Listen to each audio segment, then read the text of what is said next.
Hi, I'm Lisa Entwistle, founder of Wealthy Living and host of Wealthy Living radio show. I help open-minded, big-hearted people connect to themselves, others, and the world around them, guiding them to live a wealthy life, both personally and professionally. Each fortnight, I have conversations with a variety of professionals to discuss topics that cover physical, emotional, and spiritual wellness. We discuss how our choices impact our work, relationships, and health, and then suggest ways to help you live a wealthy life. So last episode, I spoke with John Toomey about prevention of fatigue, and some things that came up in our conversation included what we eat, our hydration levels, as well as our gut health, which is a perfect segue to today's conversation with my special guest, Joanna Shinewell, on nutrition for performing with optimal energy. As I said at the beginning of the last episode, there's no doubt that we all want to perform to the best of our ability, whether it be in our jobs, our sport, our leisure activities, or our personal relationships. Yet this isn't always the case, and just like fatigue being one of these reasons, so are our food choices. The right nutrients and the balance in which we consume them throughout the day can go a long way in improving and regulating our energy levels. So today it gives me so much pleasure to introduce my guest, the well-respected, devoted, and extremely knowledgeable and experienced dietitian and food coach, Joanna Shinewell, where we'll dive more deeply into this topic. Joanna has dispelled myths and provided evidential nutritional information to a diverse range of organisations, from corporate groups, including the National Australia Bank, to elite sporting clubs such as the Melbourne Football Club, Melbourne Storm, and Tennis Australia. She reveals the facts about how food determines physical and mental performance while empowering everyone from the investment banker to the professional athlete on how to change their nutrition to achieve their goals. Joanna is passionately devoted to holistic nourishment. She encompasses everything from micronutrient level to the way her clients relate to food. So it's a real treat to have her wealth of knowledge and expertise to guide us in today's episode. So welcome, Jo. Thanks for having me. Oh, pleasure. It's great to have you here today. So today I just wanted to really explore with you and the listeners about how our foods and the foods we eat can impact our body's energy levels and subsequently our performance both physically and mentally. So I just thought perhaps maybe a really good way to start for our listeners might be just to briefly explain how food is converted to energy. Okay. I think the best way to look at this is I think we all eat because something in our body tells us that we're hungry. Yep. And more often than not, we grab it, we consume it, and we actually don't think why we're doing it or what that signal of hunger really means. And if you go back to hundreds of thousands of years ago, people actually only ate because they were hungry if they had access to food. And that was because food is the fuel that helps us survive. So at a bare minimum, we need food to survive for our organs to function. But in today's world, where we have an abundance of a variety of foods, we don't really register what that hunger signal is and what it's being transferred to. And very simply, our hunger signals are for us to consume food, for it to be converted to energy so that we can do all the wonderful things that we have the opportunity to do. So what does that actually mean? So if I grab an apple for this discussion, that apple on a nutrient level contains water, it contains fibre, it contains carbohydrate in a simple form, which is a sugar, and it contains some vitamins and minerals. As I consume that apple and chew it and break it down, everything is used by the body, and particularly when we're talking energy, the carbohydrate or the sugar is what is converted to fuel by our body. Now, everybody always associates carbohydrate with fuel, but if we look at a different food like a piece of steak, in a steak you've also got a bit of fibre, you've got some fats, you've got protein, you've also got some other minerals. The protein and the fat is also converted to energy, which is fuel. So yes, protein helps us build muscle, but the only way it does that is it gets converted to what we call calories or kilojoules, which is the body's primary energy unit. So fats, carbohydrate and protein are the three nutrients that the body will break down and use as fuel. So similarly, if you look at the world we live in, if you want to turn a light on in a room, you flick a switch. That switch isn't turning the light on. It's all the energy behind that, the electricity behind that switch that's actually turning that light on. So when we eat our food, the carbohydrate, the protein and the fat in the food is the electricity behind the scenes that actually is used by our cells as the light turning on. Great explanation. Yeah, no, that really helps people and myself have this picture to really understand a little bit more about, about how our food supplies us with energy. So thanks for that. Now, when you sort of mentioned about the carbohydrates, proteins and fats and how they're all necessary to provide us with energy, it makes me think about how the media and I suppose when we have online information today, there's an abundance of information that gets put out there and it's not all obviously factual or evidence-based or even truthful. But what's actually happened in, I think, the nutrition industry where there seems to be so much confusion because of it is that certain nutrients, so of these groups that you mentioned, the carbohydrates, the proteins and the fats, some are given a really bad rap and have a really bad reputation, and others are seen as almost like the God food. And, from my understanding, I don't see that as necessarily a truth. I think that all foods can be our friend and all foods can be our enemy. So I was hoping maybe you could go a little bit more into that and discuss, the benefits of all three and, for us physically and maybe also for our brain. Yeah. I mean, let me take a step back from that. Unfortunately, in today's world, when we're talking about these nutrients, we're talking about them in a way that is relative to the food that we are supplied with today. And the food that we're supplied with today has been processed, has been altered from the environment. So when we're talking a carbohydrate, we're not talking a carbohydrate that the body should be having. We're talking about a carbohydrate that has been grown a certain way. We've put it in a factory. We've broken it down in that factory. So our own factory, which is our digestive system, is not able to process the food the way it's actually meant to. So something like a carbohydrate has had a really bad rap, more because of probably the convenient foods that we consume today.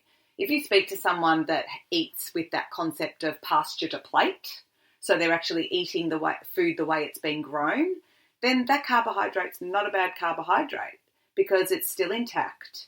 The molecules and the chains between the molecules are still the way they should be, and the way the body processes it is the way the body should process it. Whereas if you take, say, wheat and you put it in a factory and you mill it down and then you turn it into something else, well, then you've actually altered the way the structures within that food have been grown. And our body doesn't digest or absorb those foods as well as the actual food it was originally. And that's probably why a lot of foods have had a bad rap, because we're breaking them down in factories. So something like a carbohydrate is still good for you. It's about what type of carbohydrate you're consuming. So if you eat a grain, so a rice, a quinoa, barley, any of those grains that have grown and then you consume them the way they've been grown, the body actually will, if you are not intolerant of certain things within it, the body will actually break down those nutrients nice and slowly, and you'll be absorbing them nice and slowly, which means that they'll move into the body the way they should. And then they become a great source of fuel because they're being released into the bloodstream slow and for lengthy periods of time, giving you a nice slow release of energy. So proteins are the same and fats are the same. If we're consuming them the way that they should be as an intact nutrient, then you're doing really well. So whole food eating, otherwise known as pasture to plate eating, so eating foods the way you see them in a grocer as opposed to 90% of a supermarket in a box, is probably the best way to look at food to make sure you're delivering the nutrients the best way possible to your body to optimize fueling. Awesome. Now that's great. That makes a lot of sense. And I think that unfortunately in the busy lives that people have today, a lot of people don't eat that way. They don't have the access and or the time, or they don't make the time to be able to do that, which is a real shame. But maybe later in this episode we can talk about ways that if you are busy, how you can still get that sort of pasture to plate philosophy into your life. Yeah, look, I have to say that most of the people that I work with, I never want them taking more time than they need to prepare food, because then it becomes a burden. It's not a pleasure. So it's really about finding for your lifestyle what is going to be the best way to access foods that you need. And yes, that might be some convenient foods, because that is making life a bit easier. But within that convenient range, finding the ones that are going to be most appropriate for you. Because we have to be realistic. Our lives are not going to change. Things are more accessible. It is a faster pace. We expect more at a prompt time when we want it. So if that means that food has to be the same, then that's fine. But what percentage of that is taking up your diet? And if that's taking up 100% of your diet, then you probably have a bit of an issue. It's about finding the right balance between the whole food concept and the convenient foods. Yeah, that's great advice, and, great realistic advice, because we can give the best advice for our health all the time, but if it's not actually practical for that person and their circumstance, then it's never going to be actioned anyway. So, if we can work with someone and getting people to really know themselves, know their situation, know their time available, know their budgets, know their cooking abilities, and so much else within their own lives, and really being aware of their own situation, then it really helps that person to be able to eat in the most nutritional way that they can and optimize their energy in the best way they can. Yeah, and in saying that, also food plays a huge role in how we feel. Yeah. So if you feel like a chocolate mousse, then for whatever reason you need to have that chocolate mousse for that psychological pleasure. Now, that shouldn't happen every day, but if it's only happening, that sort of sweet food or whatever it is, that food that is an indulgence, if that's 5 to 10% of your week, then I don't really have an issue with that, because that's part of the way we live. And sometimes that psychological pleasure outweighs all those other nutritional benefits depending on someone's situation. Yeah, totally. And I explored this in a number of episodes back when I had Danny Vallant on the show, and we looked at nutrition for nurturing perspective. And, it is very true that if we restrict our diet completely to only those whole foods or foods that are seen in the more healthy categories, it can actually place more stress on our bodies. If we're more stressed, then our bodies aren't working to the optimal way anyway, and we see a decrease in our energy levels because we're stressed, and also in our digestive processes when we're stressed. So, 100% agree that if, there are things that we can eat, and obviously, like you said, not all the time, but if we can eat in a way that also brings us joy and happiness, then I think that's beneficial for our overall well-being. And I think that, that's important when it comes to, our energy and our just generally the way that we feel and work within our lives. Yeah, I agree. Absolutely. So on that, just expanding a little bit, what, apart from just talking about it and saying, it reduces our stress, there are specific chemicals that are released when we get pleasure as well that can affect our energy levels. Is that right? Yeah, definitely. I mean, one, let's call it neurotransmitter, or otherwise sometimes referred to as a hormone, which is serotonin. Yep. And the interesting thing about serotonin being a mood regulator, so it actually improves mood if you've got more serotonin, is that 90% of serotonin is actually produced in the gut, and then the rest is produced in the brain. Now, when we think mood, we're thinking brain anyway. Yeah. And the interesting thing with all of this is that serotonin cannot pass what's called the blood-brain barrier. So even if we're producing it, 90% of it in our gut, whatever we're producing in our gut can't actually penetrate into the brain. So then you think, well, then what's the point in producing it in the gut? And this is where the research is starting to, I guess, become a bit more clear. We don't know exactly yet, but what we're thinking is that the more serotonin that can be produced in the gut, the more it has a relationship with your gut microbiota, so your bacteria in your gut. Yep. And now with this whole gut-brain axis relationship that is a big discussion, and also where the science is slowly evolving, if we're changing those bacteria to be good bacteria that is communicating with the brain, then the amount of serotonin produced in the brain may increase. And so it's not a direct link between if we produce more in the gut, it's going to move into the brain. It doesn't work that way. But it's whatever's being produced in the gut is changing the way the gut flora is, which is then having a positive impact on how the brain functions. Yeah. So it's quite convoluted and I don't really want to sort of spend too much time going into it because the science is really evolving and moving in that direction. But it's interesting to know that the more we can produce these healthy hormones in the gut, the better state the gut is in, the better the brain works, and therefore the better we are in terms of being productive and our outlook on life, it improves. Yeah, which then would improve. I know that when I'm feeling really good and on top of things and really productive and my mood's good, I feel like I have so much energy. Exactly right. It's all hand in hand. Yeah.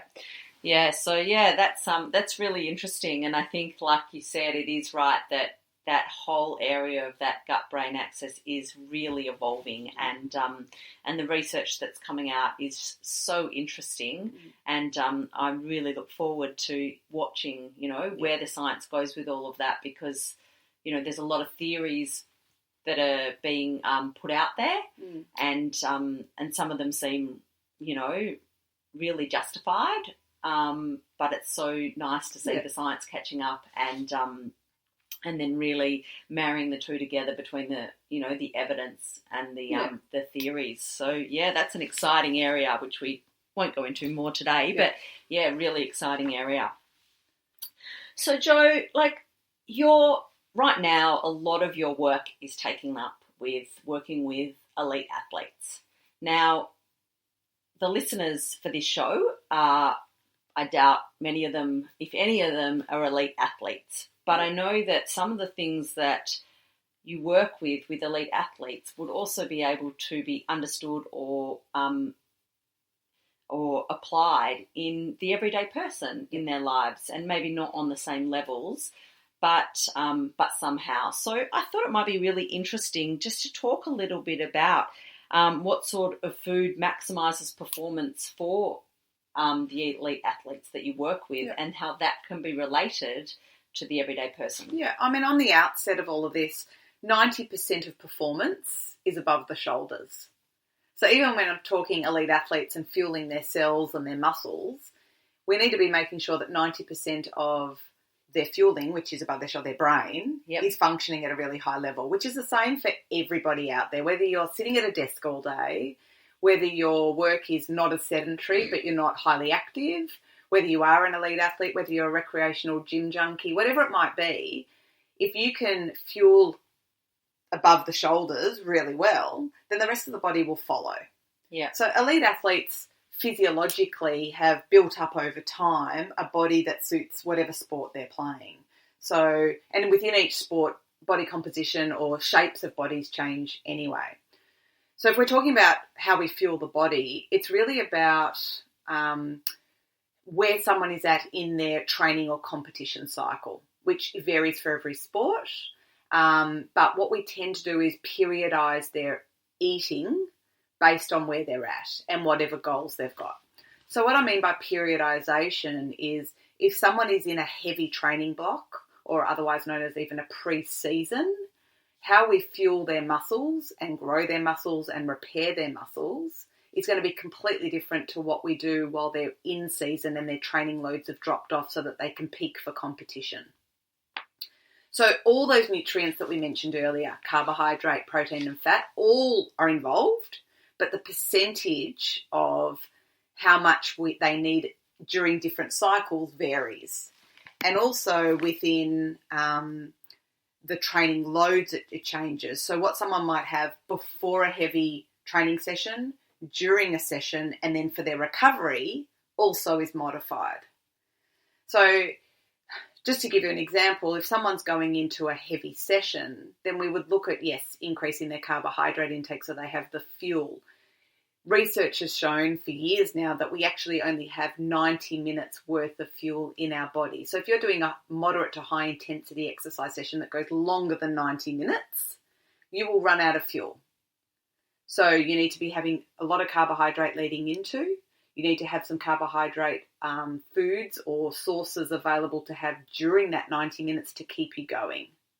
And then after that, it's about recovering the muscles, repairing the muscles, and making sure that you've refueled, rehydrated for your next session. So when you say you need to keep your fuel going throughout the session, I mean, that makes sense if you apply it to somebody and their performance at the desk or, all those things. But, if you're doing exercise session, how do you, is it just, hydration obviously helps, but how do you fuel while you're in performance phase? Right, so it depends. So if it's in a competition situation, normally there are breaks. So look at football, you've got quarter time, half time, 3/4 time. Tennis, change of ends, players go and sit, on a bench. Every sport has a break time where you can periodically make sure they get a certain amount of fuel in at that break time. Cyclists don't often have a break, but they'll have stuff on them or on their bike that they can consume while they're riding. So there's always opportunity.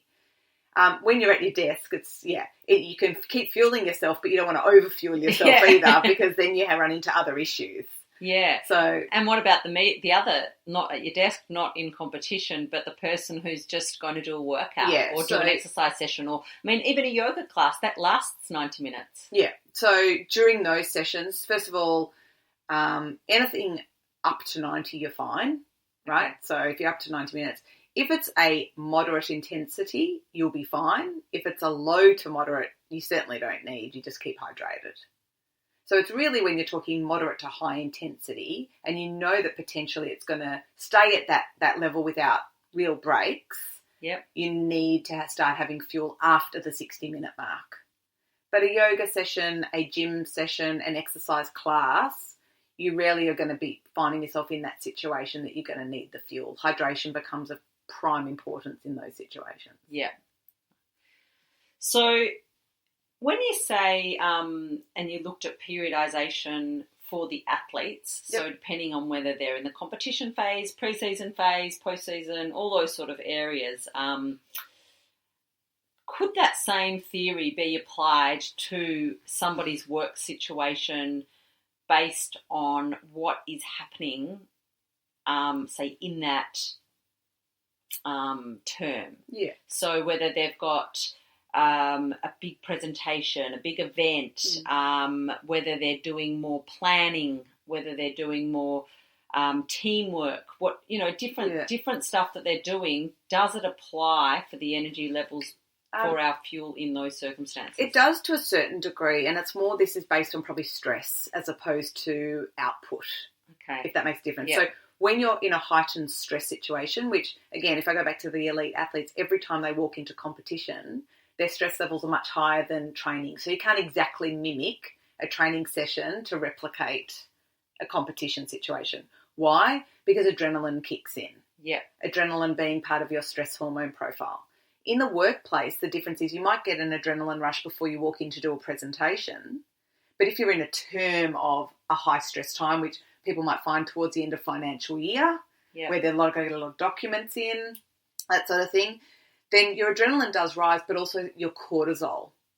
And cortisol is also part of the stress hormone profile. The problem with these two hormones, as much as they are necessary for us to function at a heightened level, they burn more fuel. Yeah. And they also then change our other hormone production because our body's focusing on getting more adrenaline and more cortisol out. So what that can do is, yes, we need to fuel the body more to cope with that extra energy requirement, but then we also have to be mindful of all the other nutrients that don't necessarily play a role in fueling, but are important for other functions, because by taking the energy from where the body needs to generally function every day and put it into our stress levels, we become depleted, which then leaves us open to getting sick because our immune system can become suppressed. Oh, it's so interesting, It's isn't really it? complicated Yeah, because everything relays from one thing to another. Yeah. You can't isolate situations. It is really complicated, but at the same time it's kind of can be not complicated as well because it's quite easy to grasp. The concept makes sense. Yeah. And how often do you hear someone's really stressed at work and they get run down? Yeah. Or they're really stressed at work and they go on a holiday, and the minute they're on their holiday, they get sick. Yeah. And that's because the body's invested all of this energy, so we're talking energy back to the calorie kilojoule concept, to keep the body going so that it can get everything done.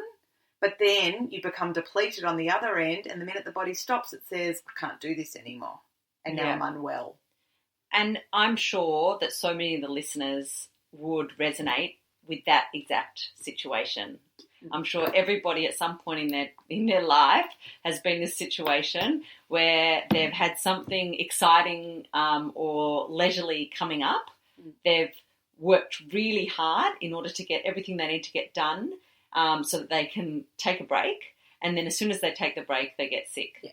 So people resonate with that situation, and what you're saying about the release of certain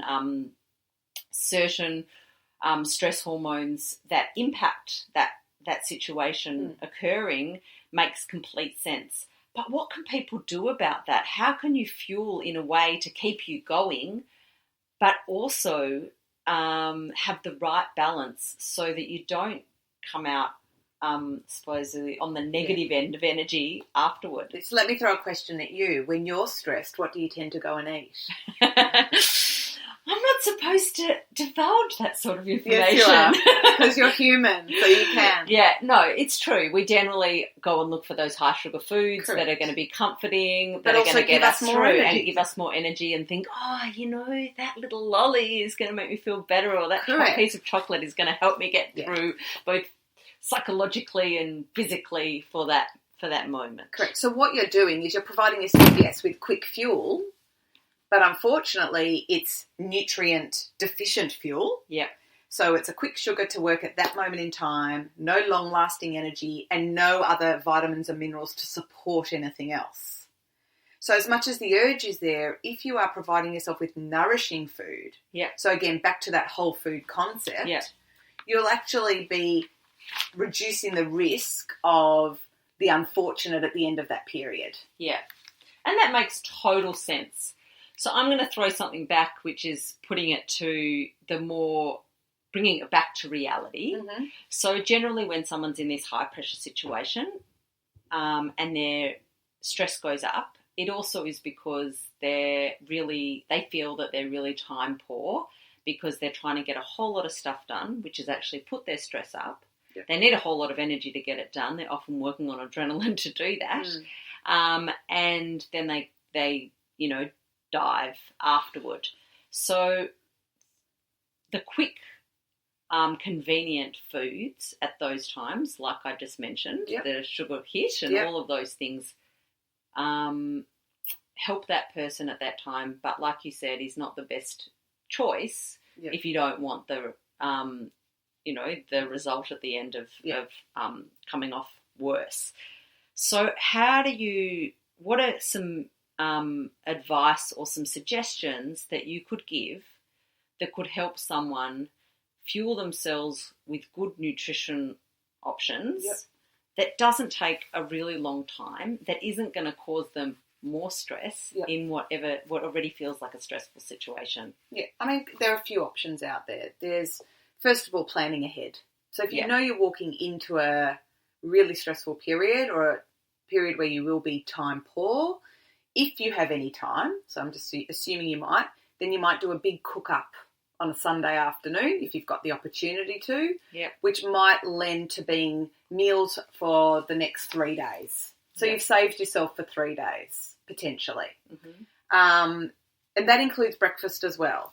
But again, like if with breakfast, it could be, soaking oats the night before. It could be making a big bircher that gets you through. If none of that appeals to you and you're happy to just make a quick little thing in the morning, make a smoothie. because at least then you can still chuck everything into this drink and you can drink it on the way to work and you're still getting everything, but you don't have to sit at a table and eat it. Yeah. So there are ways around it. It's thinking outside the square and not necessarily yet going back to that box and pouring that cereal in the bowl that's laden with sugar. Yeah. So there's those sorts of things. The other thing is, if you really, for a short period of time, need some support, there are plenty of good quality food delivery services out there that are back to whole food. There's your organic choices, there's your vegan choices. I'm not talking about your light and easy from the supermarket in the frozen section. I'm talking about ones that actually deliver good quality food to your door that give you a good 3 or 4 days worth of meals. Yeah. And that can work. I mean, if you're a city worker and you actually want to take that break at lunchtime, there are also endless great options where there is heaps of, food outlets. Yeah.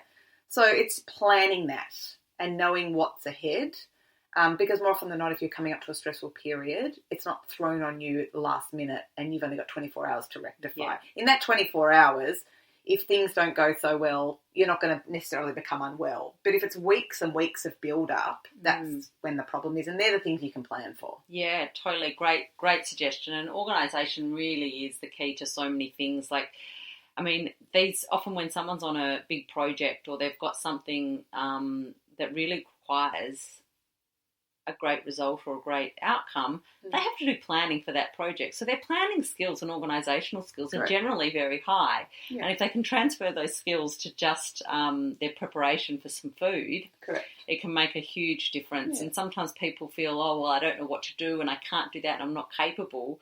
But if they actually sat down and thought, well, actually, I'm really capable of being organised and productive with my organisation and planning because I do it in my work. Yeah. So if you just transfer that same skill to planning your food, it can make such a difference. Yeah. I had one athlete, just to give an example, he was in a really heavy training block, so fatiguing because of the huge output. Wife had just had a baby. There was another young child in the house, and so everything was left up to him in terms of cooking and da-da-da. And after the first week after this baby was born, he just said to me, I am not able to eat what I need to be eating. How am I going to get through this training block without hitting the wall? And so he went and ordered online food, and he knew it was only a short period. It was 2 weeks worth of the rest of that training block. And we found a good quality food delivery, and he managed to not just get through that training block, but make the gains that he needed to make because he planned ahead. Yeah. And that's just the way you have to look at things. Yeah. It's not at all a cop-out at all. It's getting support and resources around you to make it work for you. Yeah, and that's great, those words support and resources, because I think that flows into all of our well-being in general. Just recognising when we need support and calling on it without feeling ashamed. Yeah, exactly. Another example of something that I do when I'm coming to a time that I know that I'm really busy is that my life does involve making school lunches. And sometimes what I do is that's an area that I just can't get out of. It's happening unless the occasional lunch order, but even the snacks have to be prepared. Mm. So when I am cutting up some veggies, like some carrots or some cucumber or capsicum or whatever I'm cutting up for their lunches, I'll cut extra at that particular time and put it aside for my snack, for my morning tea. And I know that the days that I do that, I'm continuously eating that sort of food. But the days that I don't, when I'm really busy, I don't go and stop and start preparing that food at the time. Yeah, and then there's 2 ways to look at that for someone that is an office worker.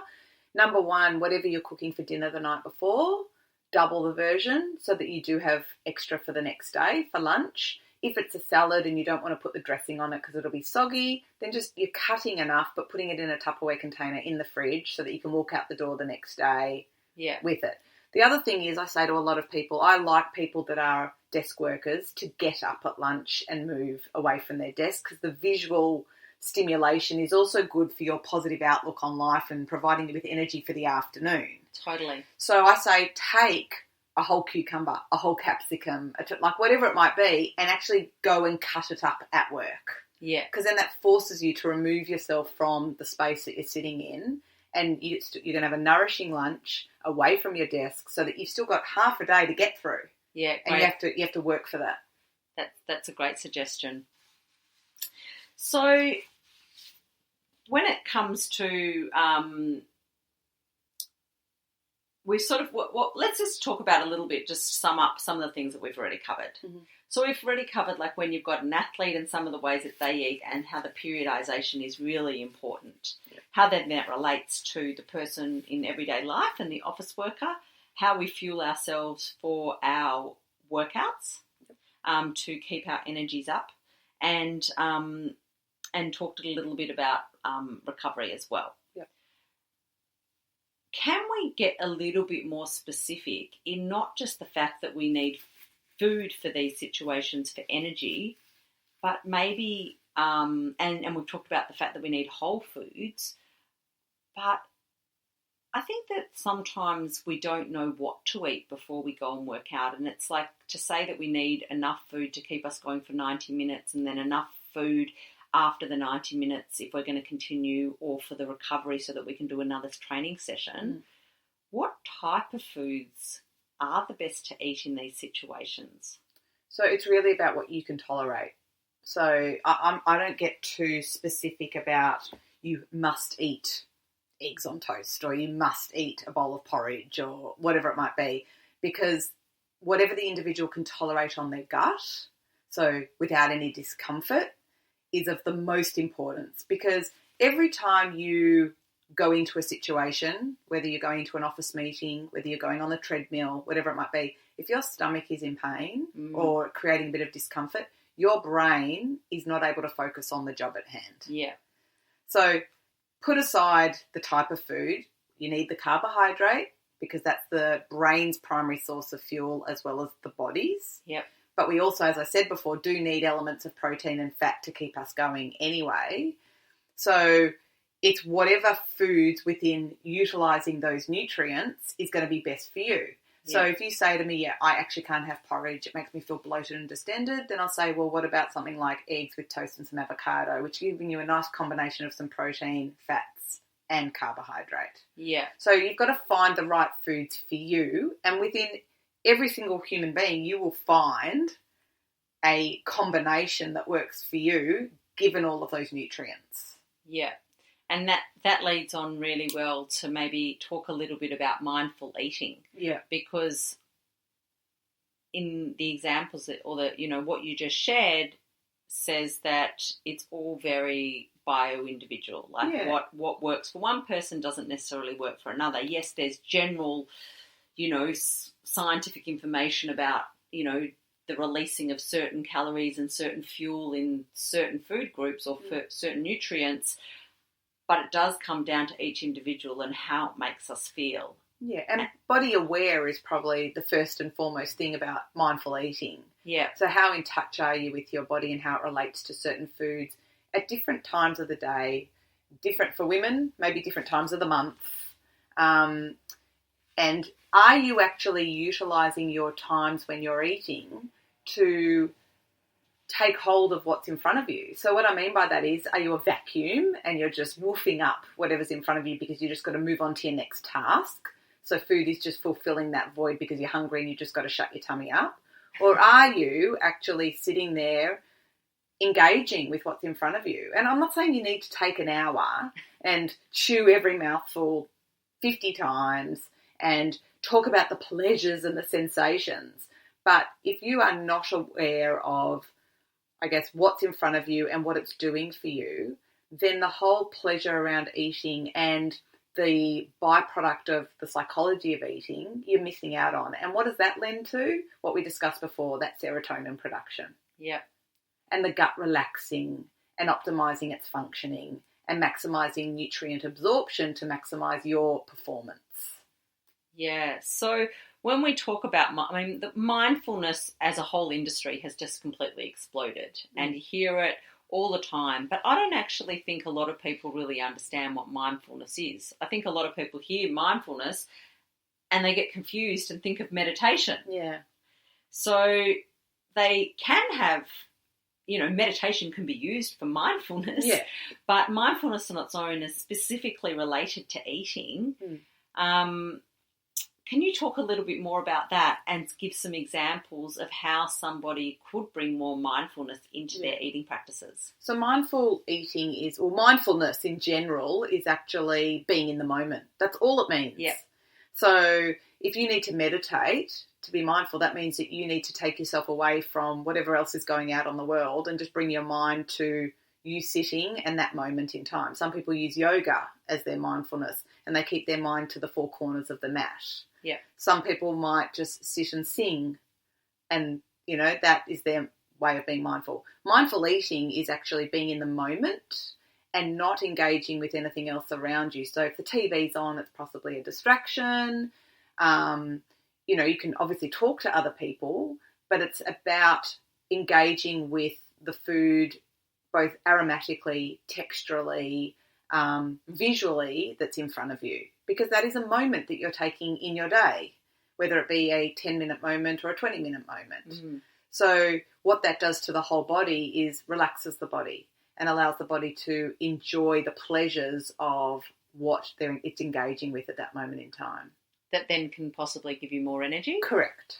Yeah. Correct. So I know that you do some mindful eating practices with some of your clients. Mm-hmm. Could you maybe give us an example of something that you do with your clients that someone who's listening today might even be able to do without your guidance or without a professional guidance, but on their own? Yeah, we do something that's really fun, which you wouldn't really necessarily do on your own thinking about it, but give it a try.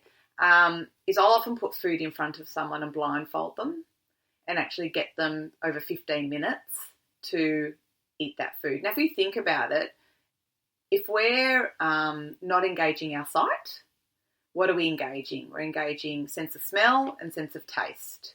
Mm. So we're 2 senses down from what we otherwise would be. Now, visually, our eyes can take us into other places so that we don't think about what's actually in front of us. So take that away and you have to eat. All of a sudden, our aroma and taste get heightened. Mm. So your mouth will start feeling different textures, different flavours, different smells, which then puts a whole different element on actually eating. Mm. So we do a lot of that, and people actually surprise themselves on the taste that they can actually pick up on in the food that they otherwise probably would not have noticed. Yeah, that sounds really fun. Might try that myself. Just make sure the bowl is right under your mouth, because otherwise it'll end up everywhere else. Maybe I'll do it with someone else who isn't blindfolded at the time. That's a great activity. And, you know, what about, is there any other sort of things that people can do, maybe if they are on their own, just to bring their awareness to what they are eating without necessarily maybe blindfolding? Yes, them? I mean, really simply is if you're a person that loves chocolate, right, and you can easily put down a pack of chocolate without even thinking about it, the first thing I would say to you is get one square and put it in your mouth and see how long it actually takes you to suck it down. Mm. Kids are good at that. Yeah. But if I guarantee after maybe 1 or 2 squares as opposed to the whole block, you'll be done. Yeah. Because your mouth will be so coated, your pleasure sensations will be so high, you'll actually be able to walk away and go, that was brilliant, that's enough. And I feel great. Exactly right. That's, yes, that gives a whole nother benefit as well. Just, you know, eliminates that overeating. Correct. Which when we overeat, we often feel devoid of energy. Yeah, sluggish, we feel guilty, we're not happy with ourselves, all of those shocking things that we shouldn't feel, but we do. Yeah, and it's so interesting, isn't it? Because when you think initially about eating and fueling yourself for performance, you do think about the nutrient value. Mm. You do think about, you know, how much maybe you're eating might come into it, but often it is about the types of foods that we eat. Yeah. And we don't think often about this whole concept of mindful eating having an effect on our energy levels. Yeah.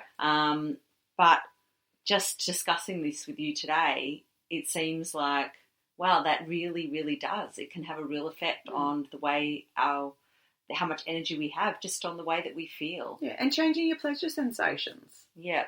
You know, that's a big part of how we live. We live through pleasure. Everyone's looking for their next pleasure fix. Yeah, and that's so good, isn't it? Because it takes away from just looking at food on its nutritional perspective and also looking at it on its nurturing side as well, and not just seeing nurturing side as this warm, fuzzy,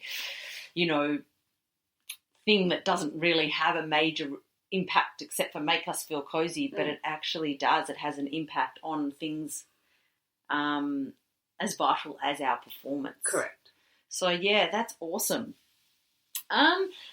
Other areas that might be worth just looking at quickly, because when I think of performance, I'll often, I suppose, the thing for me, which makes me, I truly believe it makes me perform better, is caffeine. Yeah. I do love my coffee. I don't overindulge. I probably have 2 a day. Yeah.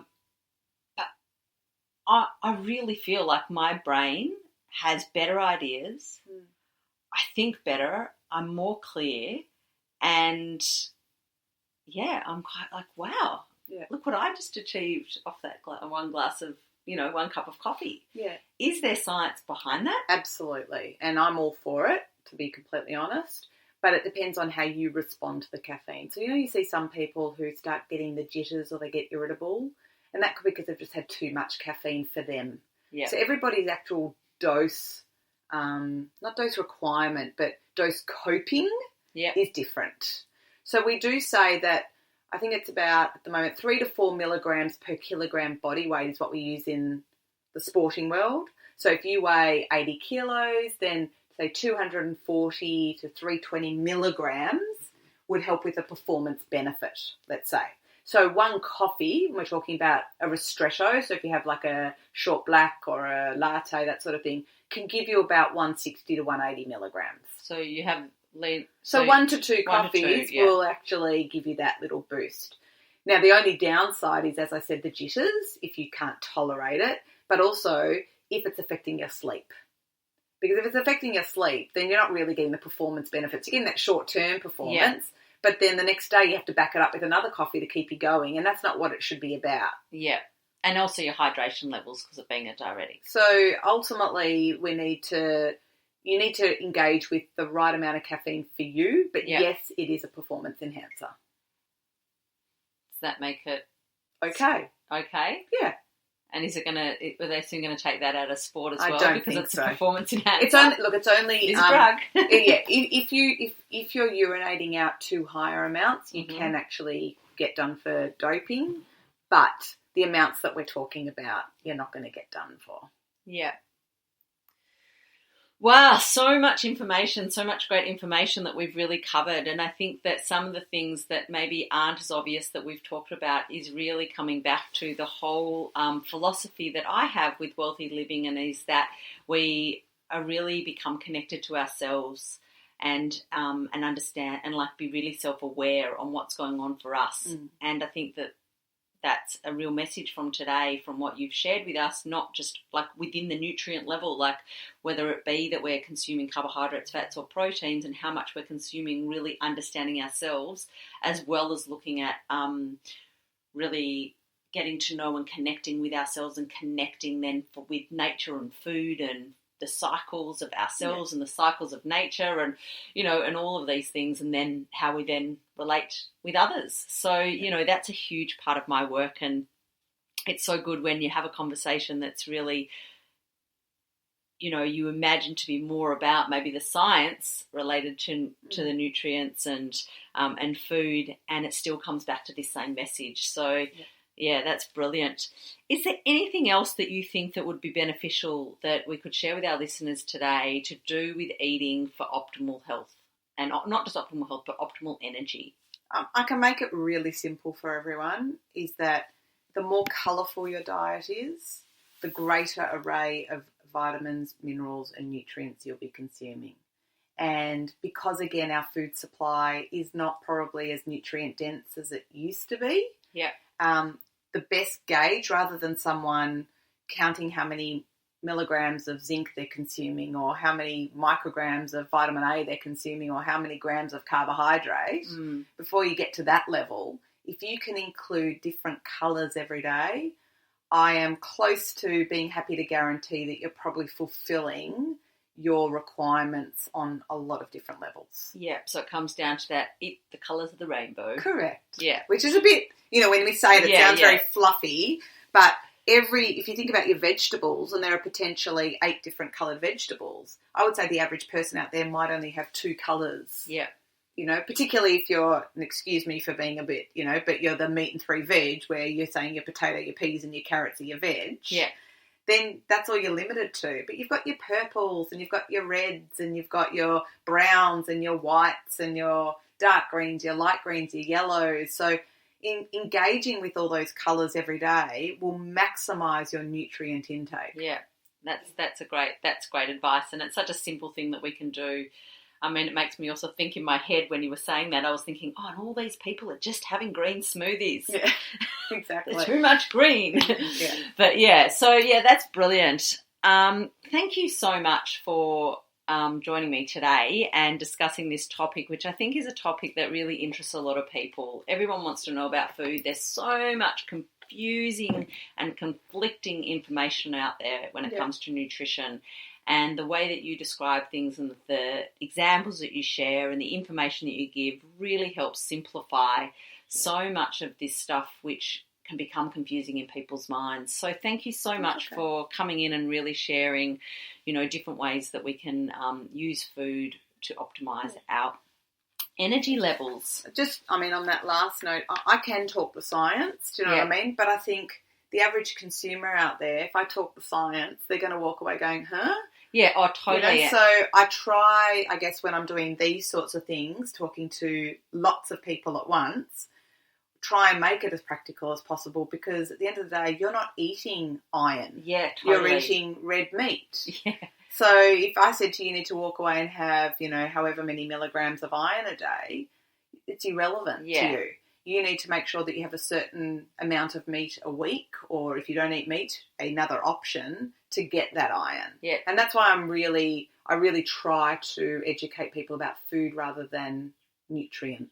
Yeah, and you're so good at that. I mean, I've, had a professional relationship with you for so many years, and we've done lots of different things together, and I've seen you, present on a number of occasions, and your ability to really put scientific talk into consumer speak is just phenomenal. And it's really important, because for people to be able to apply things in their everyday life, they don't understand the science behind it, and they don't really need to. And it's really good that you can give a little bit of information about that, because people do like to understand how things work, but be able to just explain that with very simple concepts is just a gift, and it's a gift that you have. So thank you so much for sharing your gifts with the audience today. If people want to know a little bit more about what you do, or I know that you do, yes, you work with a lot of elite sporting clubs, but you also do work in companies. You give talks and you do cooking demonstrations. You work one-on-one with people. You're a food coach. You work with organisations who supply food for their employees, and you guide them on their menus and some of the nutrients that they can have for particular situations. If people want to find you and either employ your services or just find out a bit more about you, how can they find you? It's a bit tricky. Either they can sort of tap into me through LinkedIn. So is that just under Joanna Shinewell? Yep. Or, I guess that's probably for me at the moment from a professional point of view that I tend to utilise as a platform. Do you have an email address? I can give an email address. Yeah, I'll just give you my generic one, which is Jo, full stop, Shinewell, SHINEWELL @gmail.com. Great, and I'll put all that information in the show notes anyway. So thank you so much, and thank you everyone who tuned in today, or if you are listening to the replay. I'm Lisa Entwistle, your host and the founder of Wealthy Living. To find out a little bit more about my services and to connect with me, you can do so online through all the social media channels. I'm on most of those. Or you can go to my website at www.wealthyliving, that's WELLTHY living.com.au. I'm an integrated life, clarity and wellbeing coach. I do workplace wellness consulting and event facilitation and hosting. So until next time, thank you for tuning in.